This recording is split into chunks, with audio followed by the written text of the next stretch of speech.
Hi hello வணக்கம்ங்க. Welcome to our channel day with Karunya. இன்றைக்கி இந்த வீடியோவில் என்ன பார்க்க போகிறோன்னா, இன்றைக்கி ஈவினிங் நம்ம என்னென்ன சமைச்சோம் அப்படின்றத பார்க்கலாம். நேற்று வந்து 2 கட்டு புளிச்சக்கீரை வாங்கியிருந்தோம். வில்லேஜ்லாம் ஒரு கட்டு 10 ரூபா தானே, ஸோ அதனால் 2 கட்டு வாங்கியிருந்தோம். அதை அடுப்புலேயே வேக வச்சு இங்கேவே கடைஞ்சி தாளித்து எடுத்துகிட்டு போகலாம் அப்படின்னு சொல்லிட்டு வச்சுருந்தோம்.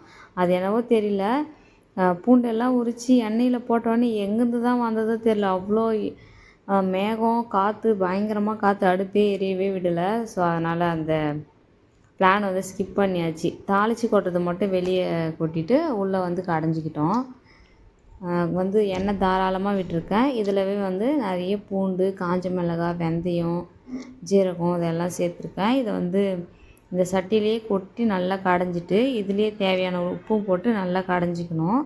அதுக்கப்புறமா நம்ம வந்து கீரையை சேர்த்து கடையும் போது அந்த பூண்டு, காஞ்ச மிளகாய், ஜீரகம், வெந்தயம் இதோட ஃப்ளேவர்லாம் நல்லா ஏறி சூப்பராக இருக்கும்.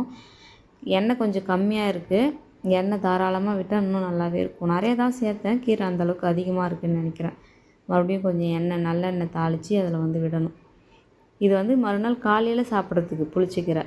இப்போ நைட்டுக்கு வந்து கத்திரிக்காய், நெத்திலி கருவாடு குழம்பு வந்து வச்சுருக்கோம்.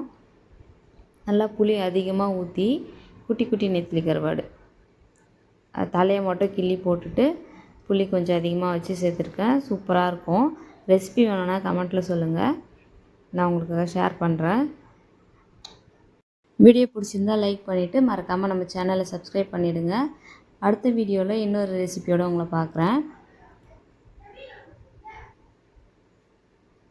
பார்க்கவே எவ்வளோ கலர்ஃபுல்லாக இருக்குல்ல, கண்டிப்பாக ட்ரை பண்ணி பாருங்கள். ஒன்றும் இல்லை, நம்ம எப்பவும் போல் செய்கிற மாதிரி தான். கத்திரிக்காய், வெங்காயம், தக்காளி எல்லாம் வதக்கிட்டு நெத்திலி கருவாடு சேர்க்கறதுக்கு முன்னாடி நல்லா புளி நிறைய வந்து ஊற்றணும். ரொம்ப நிறைய இல்லை, முனைக்க ஊற்றணும்னு சொல்லுவாங்கள்ல, அந்த மாதிரி கொஞ்சம் சாப்பிடும்போது புளி டேஸ்ட் தெரியணும்.